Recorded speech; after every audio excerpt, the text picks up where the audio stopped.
tardes a todos. Después del liviano y frugal almuerzo con el que nos ha obsequiado la hospedería de Llerena, y en este horario en el que todos tendemos hacia el sueño de Morfeo, ya les aviso que no va a ser así.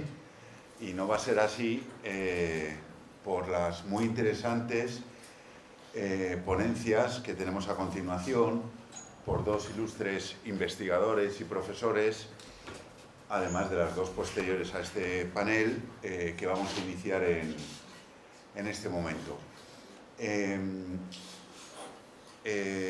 Las dos ponencias que vienen a continuación van a complementar cronológicamente hablando, puesto que también aquí otros ponentes han hablado ya de cuestiones más concretas, pero decía que van a completar cronológicamente hablando un poco el panorama del mundo judío converso en relación con el tribunal de Llerena. El profesor Baltar ayer nos hablaba de la represión de los judíos conversos en el tribunal de Llerena en el siglo XVIII y estas dos ponencias pues abarcan otros dos siglos diferentes, pero de esa misma España moderna, del periodo cronológico en el que existió el Santo Oficio. En primer lugar va a intervenir el profesor Juan Ignacio Pulido Serrano, de la Universidad de Alcalá, que se referirá a la herejía en la raya al uso extremeña en el siglo XVI, y posteriormente, avanzando un poquito en el tiempo, pues el profesor Marciano Martín Manuel, que hablará de los cristianos nuevos portugueses en la Extremadura del siglo XVII. De tal manera que, efectivamente, pues completamos esos tres grandes siglos de la España moderna. Bien, voy a pasar a presentar al profesor Pulido Serrano, que hace presencia hoy por primera vez en estas cuartas jornadas del Tribunal de Llerena. Espero que no por primera y última, sino que habrá otras sucesivas ediciones en las que podremos disfrutar de tu presencia. Bien, el profesor Juan Ignacio Pulido Serrano es catedrático de Historia en la Universidad de Alcalá, en Madrid. En este sentido, pues nos tenemos que congratular y felicitarle, puesto que hace escasamente un mes tomó posesión de una cátedra de Historia muy merecida, y que yo creo que igual se tenía que haber producido esa circunstancia pues unos años antes, por sus méritos, que ustedes van a comprobar. Pero bueno, eso es también una opinión particular mía, que yo sé que comparten algunos de los que le conocen aquí presentes. Es autor de muy diferentes libros dedicados al estudio de la historia de la Edad Moderna, entre los que destacan Injurias a Cristo, Política, Religión y Antijudaísmo en el siglo XVII, que fue publicado en el año 2002, Los conversos de España y Portugal, año 2003, voy a traducir, entiendo del portugués, los judíos y la Inquisición en el tiempo de los Felipes, 2007, e Historia de la Inquisición en el año 2015 y 2017 en una segunda edición.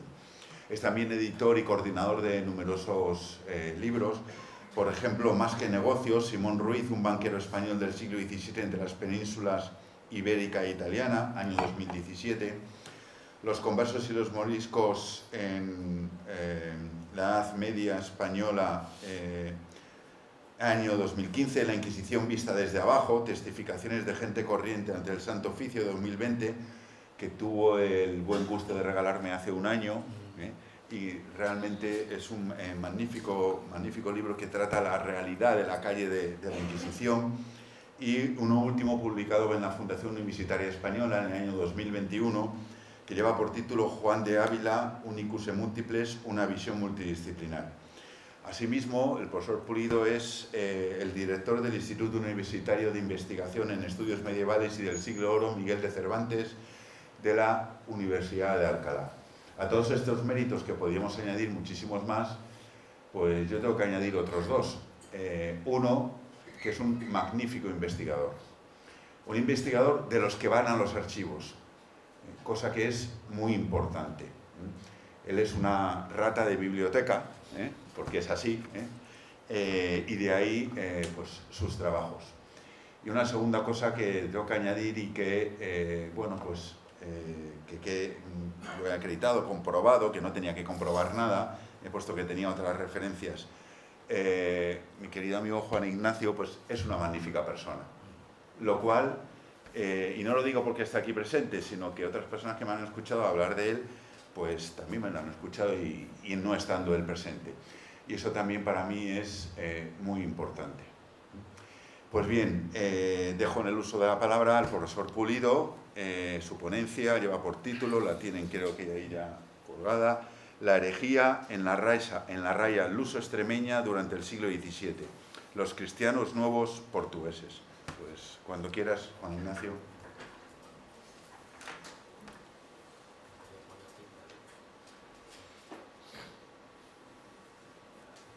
A ver si, bueno, yo lo dejo así. Aquí se ve, aquí de otra manera, vale. Sí, bueno, me lo ha puesto muy difícil, me lo ha puesto muy difícil porque me ha emocionado sus palabras, se ve que es un amigo, que me quiere, y por lo tanto, bueno, pues que da publicidad a cosas que, bueno, yo acepto porque vienen de él y sé que lo dice con ese cariño y esa amistad. Gracias, Carlos. Gracias como coordinador de estas jornadas, cuartas jornadas. Gracias también al resto de los coordinadores del evento, a Sixto Sánchez Lauro, también a Felipe Lorenzana, a Luis Garraín y a Beatriz Vado Rey, que no está aquí, pero que forman parte de este comité organizador. Gracias al Ayuntamiento y bueno, a ustedes sobre todo por estar aquí un sábado a estas horas que bueno, es muy meritorio, ¿no? Me alegro mucho haber venido, es la primera vez que vengo a Llerena, lo intenté en otra ocasión hace años, pero no, hay que hacer entre todos un esfuerzo por poner a Extremadura más accesible a los medios de transporte, y eso hay que decirlo pero he venido, en esta ocasión me ha traído Carlos, él, José Antonio Escudero y Consuelo Juanto, en coche hasta aquí y también como invitado a participar, y entonces me alegro mucho. Ir a los congresos, es verdad, cuesta trabajo, hay a personas que les gusta más, a otros les gusta menos. De los congresos o de estos actos o eventos, yo digo que siempre se trae algo, ¿no? Aprendes cosas. Y sobre todo se conoce siempre a alguien, la sorpresa de que no esperaba, y traigo a una persona que ya a partir de ahora será alguien con el... Y en estos días, como nos han dado tantas comidas, agasajos y tal, pues yo no me llevo una persona, me llevo unas cuantas en la cabeza, y bueno, pues entiendo que lo de Pastrana pues es algo que para mí en mi vida, no profesional sino personal, será importante, sin más, porque vamos al tema que es lo que les trae aquí a ustedes. Voy a hablar de la herejía, y he señalado lo de la raya luso-extremeña porque me interesa mucho esta cosa de frontera durante el siglo XVI, porque así me lo pidieron en la organización, y voy a hablar de los cristianos nuevos portugueses porque es un tema que me interesa. Bueno, aquellos que fueron considerados herejes como criptojudíos, y que están en este ámbito rayano que se comunica con Extremadura, ¿no? Ya se nos ha hablado de la acción inquisitorial contra los judioconversos en las primeras décadas. Lo ha hecho el profesor Sixto Sánchez Lauro muy bien. Él ha abordado 65 años de esa persecución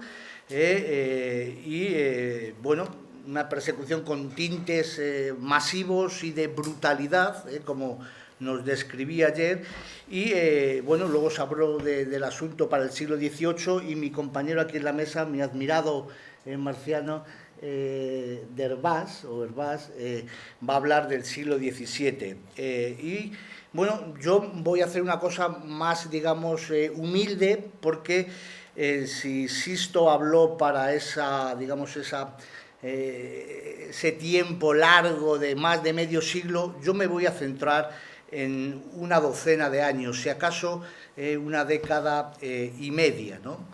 Y quiero para ello traer aquí un trabajo, ya se ha citado, de las profesoras de la Universidad de Extremadura, Isabel Testón, María Ángeles Hernández y Rocío Sánchez, que dedicaron a examinar estos ritmos o fases de la actividad inquisitorial de Llerena, y lo hicieron en un trabajo que se publicó en el 2013, hace poco, por lo tanto, en la revista de estudios extremeños, y que abarcaba desde 1485 hasta 1800.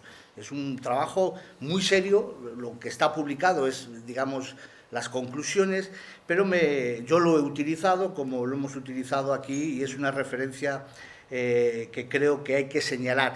En ese trabajo nos dan algunas conclusiones. Una de ellas nos dicen es que fueron los judaizantes, también los islamizantes, los principales, digamos, objeto de la preocupación inquisitorial, ¿no?, a lo largo de toda su historia, desde el 15 ha entrado el 19. Y nos dicen, algo que quiero traer porque ha salido en los debates, nos dicen que los alumbrados y alumbradas de la década de 1570 no eran, a pesar de la celebridad que cobraron aquellos casos, no eran lo importante para la Inquisición, ¿no? Y ciertamente así lo corroboran los números, los datos, las cifras, y así lo corrobora la persistencia o digamos, la continuidad de la acción inquisitorial en Llerena a lo largo de su historia.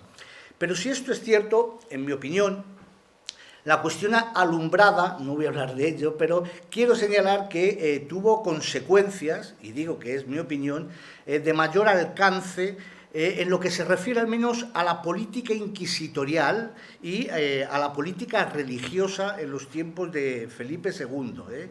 Y esto es otro tema, pero es un tema muy importante porque afecta a otros ámbitos más, digamos, más encumbrados de la realidad de aquel tiempo, no a ras de suelo, como pueda ser la cuestión judío-conversa, que yo considero no se deben tampoco desdeñar, ¿no? Bien, ciertamente tras una primera etapa de fuerte represión, la que ayer nos explicó el profesor Sánchez Lauro, de represión contra los cristianos nuevos extremeños, hacia 1530 se cerró lo que estas profesoras aludidas llamaron ese, y cito, ciclo infernal antijudío, ¿no? Y en la década de 1530 pues, se abre esa fase nueva de actividad procesal en Llerena, que es casi exclusivamente dedicada a esa acción moralizadora. Todo esto estoy repitiendo lo que ya nos explicaron mucho mejor ayer el profesor Sixto Sánchez y hoy se nos ha recordado en alguna otra intervención, ¿no? Fueron, por lo tanto, una acción moralizadora la que llegó después, del 38 al 61, nos dicen estas profesoras, 23 años en los que los delitos de la palabra eran o acapararon la atención de fiscales e inquisidores del Tribunal de Llerena. Pero hacia 1560, y es aquí donde entro yo, con esta pequeña, digamos, aportación, se rompe esa, entre comillas porque lo dicen ellas, aparente calma entre los descendientes de los convertidos del judaísmo. Ya una generación, varias generaciones se convirtieron a finales del 15, por lo tanto estamos ya lejos de aquel tiempo y estamos en la, no sé, tercera generación para 1560, 10 años o un poco más, entre 1562 1573, que se desata de nuevo la actividad procesal contra la herejía judaica. Y ahí me detengo yo, porque es en este momento en el que, bueno, he hecho digamos, mi indagación, ¿no?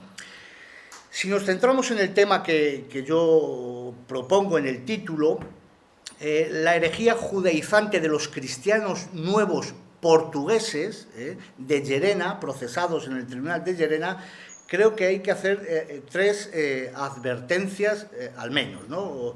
La primera, lo que hay que decir es que estos portugueses procesados en Llerena por judaísmo, en esos años, del 62 al 73, fueron muy pocos. Es un número pequeño si lo comparamos con el total de los procesados en esa década, apenas un 6%. Dirán ustedes, pues es tampoco, ¿para qué viene con esto, no?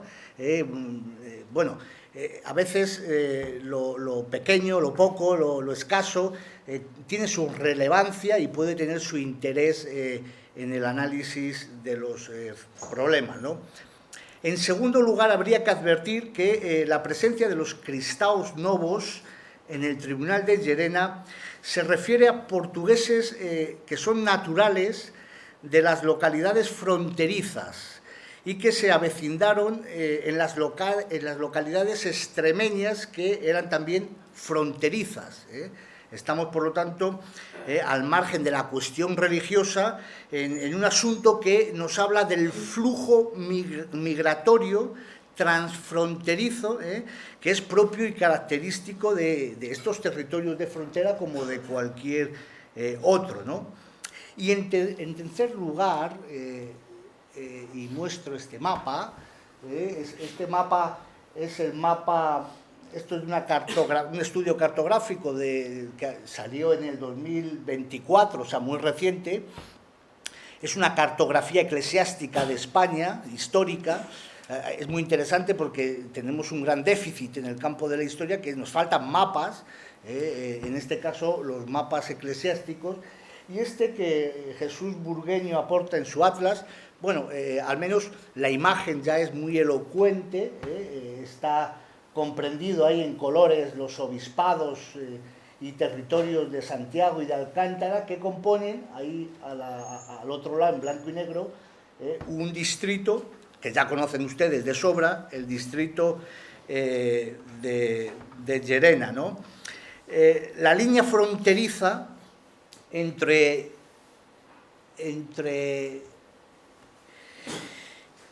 Castilla y Portugal se impone en este asunto, por lo tanto, referido a la Inquisición y a la herejía, ya que la casi totalidad de los procesados por judaísmo en estos años en los que me centro viven en localidades que son localidades rayanas, están a un lado u otro de la raya de Portugal, y en consecuencia el influjo, y esto es lo que me interesa, de la realidad portuguesa, esa realidad de Portugal que no aparece en estos encuentros que tenemos, tienen un marcado, digamos, tinte nacional, tienen una perspectiva española y no se puede entender esta cuestión de los conversos si no se contempla en una perspectiva no nacional, sino en una perspectiva peninsular, porque el asunto se entiende solo si se comprende en esa dimensión territorial completa. Y digo que esa realidad portuguesa se hizo muy presente en las tierras extremeñas, más de lo que a veces imaginamos. Yo no soy extremeño, nací en el Paseo Extremadura, ¿no? Pero en Madrid, yo me asomaba allí a la Avenida Portugal y al Paseo Extremadura y digo, ¿qué habrá al final, no? ¿Qué habrá cuando acaban? Bueno, pues están ustedes aquí, hoy estamos todos. Pero si nos detenemos en esta cuestión y echamos un vistazo a estos mapas, pues podemos adentrarnos en esta idea. Fíjense, en 1562, la ofensiva inquisitorial contra los judaizantes de Extremadura surge a partir de una demanda que hace el Tribunal de Évora, en Portugal. ¿Lo tienen ahí? Este que le he puesto un puntito rojo, y el Tribunal de Évora demanda, solicita al Tribunal de Llerena, su vecino, con el cual comparten una frontera demasiado extensa, larga, ¿no? Y los inquisidores de Évora escribieron a sus colegas de Llerena para pedirles ayuda en las acciones que ellos desde Évora habían emprendido contra diversos grupos de cristianos nuevos denunciados en Évora por judaísmo, pero que se habían trasladado a Badajoz. No era algo, digamos, excepcional, ¿no? Así el Tribunal de Llerena, fijémonos, reacciona como respuesta a una iniciativa de sus colegas de Évora, en Portugal. Y una vez comienzan esas actividades, en respuesta, digamos, al estímulo, al impulso que viene del otro lado, es cuando los inquisidores de Évora descubren, ellos entienden, descubrimiento de las complicidades existentes en estas localidades del distrito extremeño, insisto, de la década de 1560 y primeros de la década de los 70. Complicidades integradas por cristianos nuevos castellanos, sí, naturales de Castilla, y vecinos de distintas localidades extremeñas: Badajoz, Lobón, Montijo, Mérida, Llerena y Valencia de Alcántara, en este primer lote del año 61-62. Estas primeras testificaciones, antes del 62, decían los inquisidores, eran de gente de mucho trato. Leo la nota que ellos escriben, eran gente de mucho trato y conversación en Portugal, principalmente en Yelves. Voy a ver si puedo pasar, sí. Esta es la línea aduanera. Me interesan las aduanas porque son puntos, digamos, más sensibles. Son los... Bueno, ahora veremos, sí. Decían, gente con mucho trato y conversación en Portugal, estos que los inquisidores de Llerena cazan aquí, a este lado de la frontera, y que principalmente ese trato y conversación lo tienen en Yelves, se refiere a Elvas, que a veces se escribe Yelves porque la pronunciación... y dice que es el inquisidor de Llerena, dice, esto indica la falta de conocimiento en algunas esferas de estos grandes conocedores de la ley, ¿no? Pero dice, Elvas, que es un pequeño pueblo que está muy dañado en esto de la ley de los judíos, y es a 3 leguas de Alburquerque. Este comentario está anotado en una relación de causas pendientes del año 62, pero ni Elvas es un pueblo pequeño. Si estuviesen aquí los de Elvas dirían... Bueno, lo decía este inquisidor de Llerena del año 62, ni es pequeño ni tampoco estaba muy dañado por la ley judía. Esto es una exageración, por supuesto. Y su distancia con Alburquerque no era de 3 leguas, 17 kilómetros, no se calculo, sino que era 3 veces más, ¿no? 50 kilómetros, no lo sé, ustedes que lo saben mejor. Elvas tenía el título de ciudad, que se lo había otorgado el rey de Portugal, don Manuel, en 1513, pero el rey don Sebastián de Portugal hizo de Elvas sede episcopal y asentó allí la cabeza del obispado y tenía, quizás sea exagerado, 25.000 vecinos. Dice en el siglo XVII Rodrigo Méndez de Silva, el famoso cronista del siglo XVII portugués, en un libro muy famoso, famosísimo, que lleva por título Población General de España, porque para este portugués, cronista del XVII, como para tantos otros, las localidades de Portugal eran españolas, como decía uno, y más españolas que muchas. Y por lo tanto, esta ciudad española que recoge Rodrigo Méndez de Silva, la dice que es una localidad muy poblada. Si seguimos con los números que ofrece Isabel Testón y sus colegas de la Universidad de Extremadura, estamos en Extremadura, hay que rendir, digamos, reconocimiento a los de aquí, dicen que 26 de los judaizantes procesados entre el año 62 y 72 eran originarios de Portugal y de ellos 13 eran de Elvas.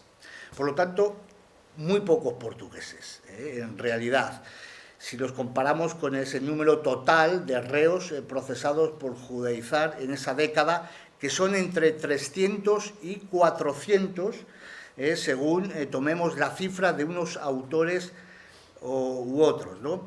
Estamos, por lo tanto, en lo que se llamaría los preliminares podríamos bautizarlo aquí hoy, los preliminares de ese siglo de los portugueses, que es el siglo XVII, del que nos va a hablar nuestro admirado colega, cuando los de Portugal, los de la nación portuguesa, se convierten en los protagonistas, sin duda, sin rivalidad alguna, en la actividad procesal de la Inquisición española, ya sea en los tribunales peninsulares o en los americanos, donde los portugueses, pero no me meto porque es...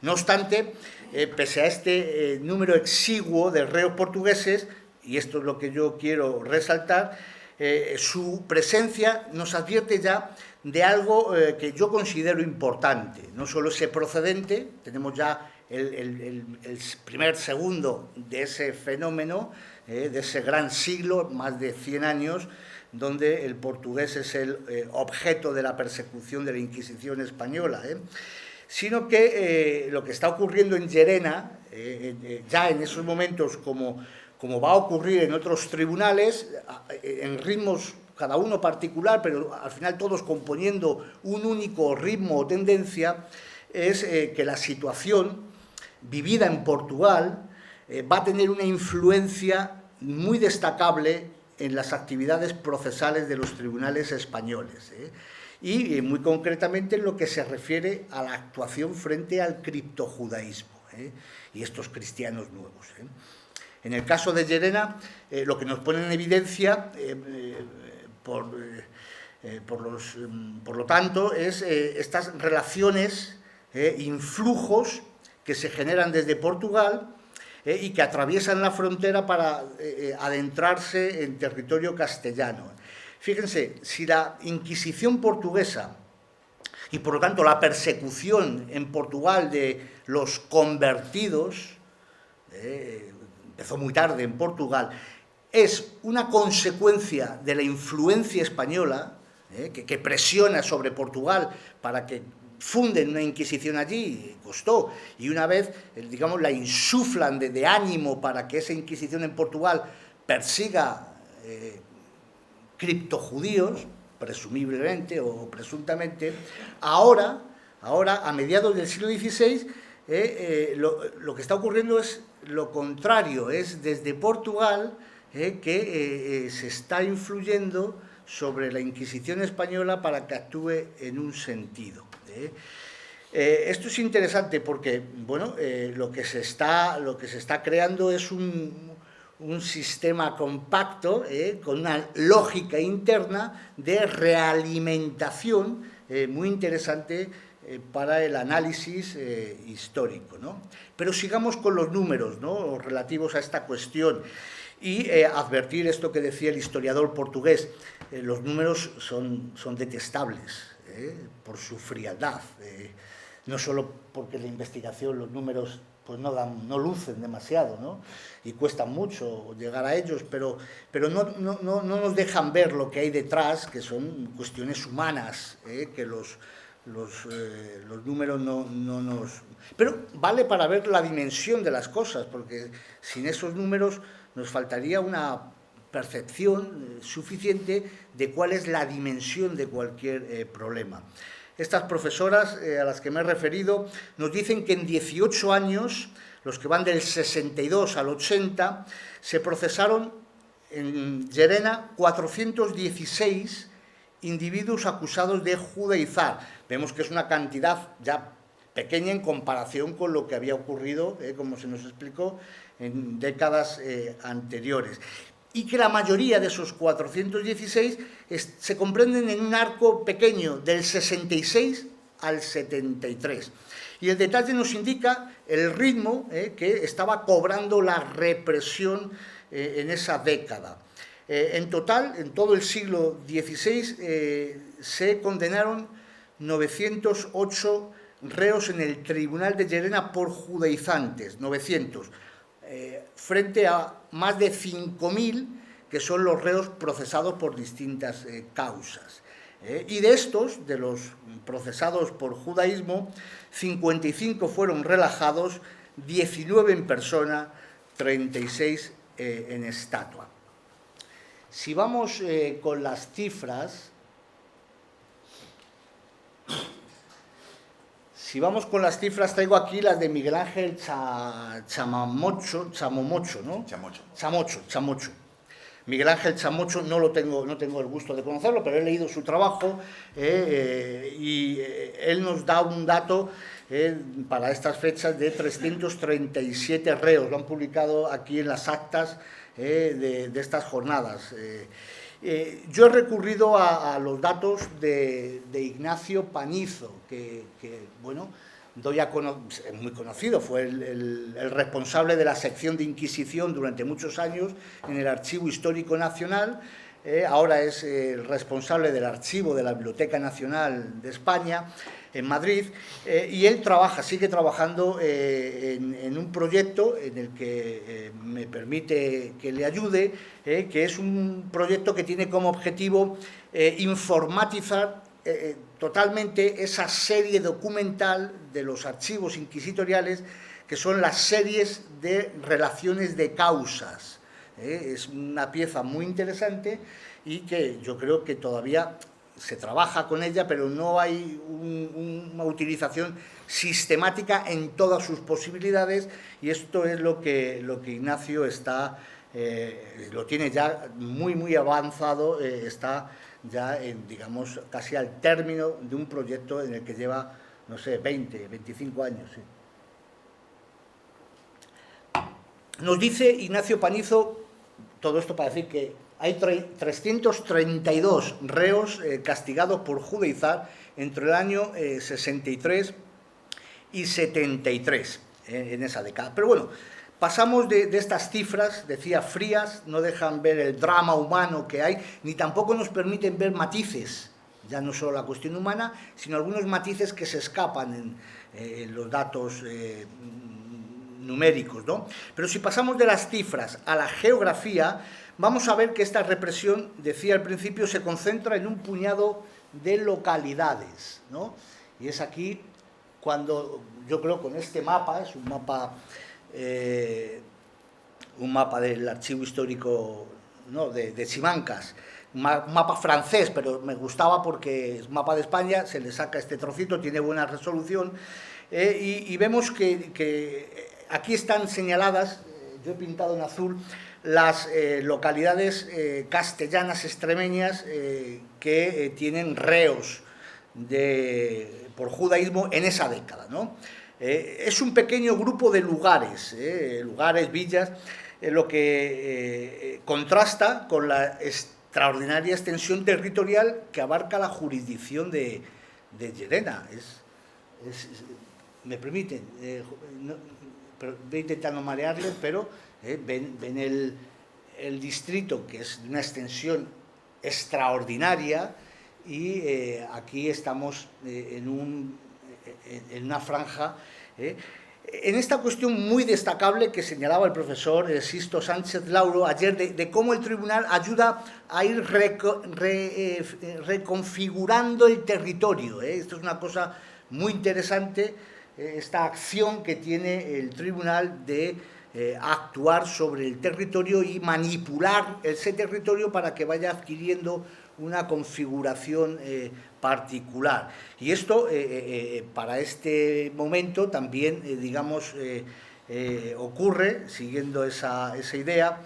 Y, bueno, hay que decir que entre estas, estoy ya llegando al final, entre estas pocas localidades destaca la villa. Esto anima al público, sobre todo porque dicen ya se va a callar, lo mío va a intentar ser cierto, y voy a acabar, voy por la página 7 y me queda otra más, pero digo la villa de Alburquerque, ¿no? Yo me hubiese gustado, pero hay que comprender que uno tiene que resistirse, pero la villa ducal de Alburquerque es donde proceden más de la mitad de todos los reos procesados en este periodo, 251, más de la mitad.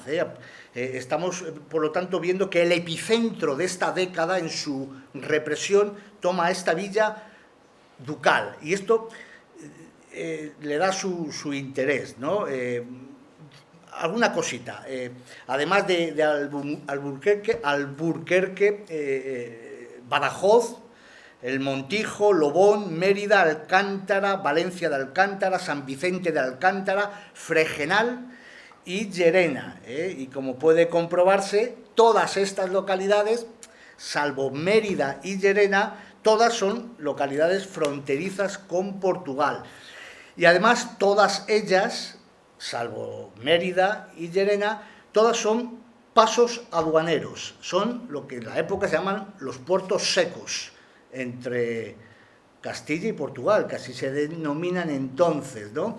Y por lo tanto, en esa condición, en esos caracteres que tiene esta localidad, esto va a condicionar mucho la cuestión. Lo primero es que están muy impregnados de lo portugués en Alburquerque, no sé ahora, pero entonces sí, porque era la puerta de entrada y salida entre ambos reinos. Y esto es lo que da sentido histórico a esa localidad, entre otras cosas, pero es una de las fundamentales, ¿no? En gran medida, la influencia portuguesa se hizo decisiva en las sociedades locales, en Alburquerque y en las otras, ya fueran villas, ciudades o lugares, y no solo me refiero a esta cuestión religiosa, de carácter cultural, religioso, sino también unido a ello, tan importante o más, a cuestiones referidas a la vida económica y al desarrollo social. Bien. Por otro lado, los portugueses procesados en esos años en el Tribunal de Llerena, hay que decir que eran, los portugueses en Llerena en esos años eran naturales de Elvas, de Campomayor, de Olivenza, Casteldavide, Escaldas, Alegrete, Portalegre o Villaviciosa.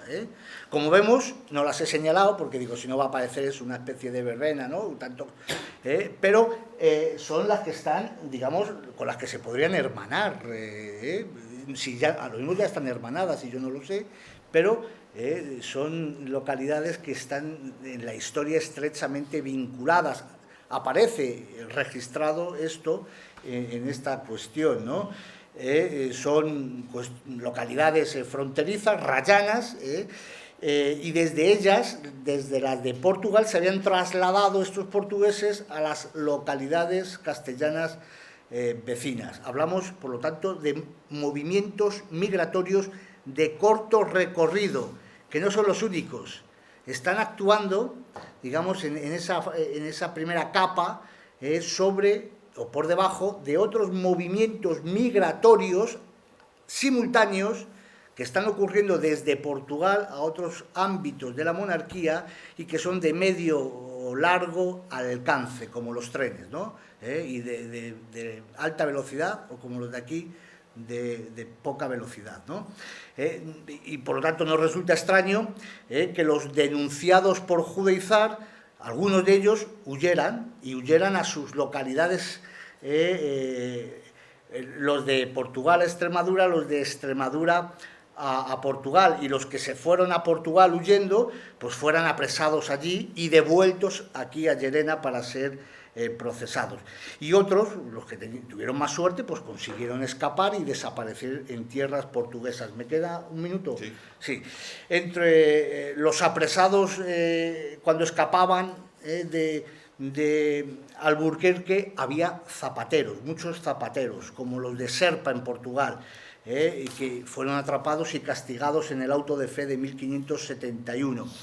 Bueno, podría seguir diciendo más cosas porque da fe que las traigo hechas, los deberes están, pero yo, siendo la hora que es, me gustaría contarlas, créanme, porque las he hecho con mucho cariño, pero yo creo que es más que suficiente para, al menos, que se conozca la idea que yo quería aquí presentar, que les traigo a ustedes, como al menos muestra de la correspondencia de esta traída y de este trato recibido por todos ustedes. Gracias por escuchar y gracias por lo recibido en estas jornadas de estos días.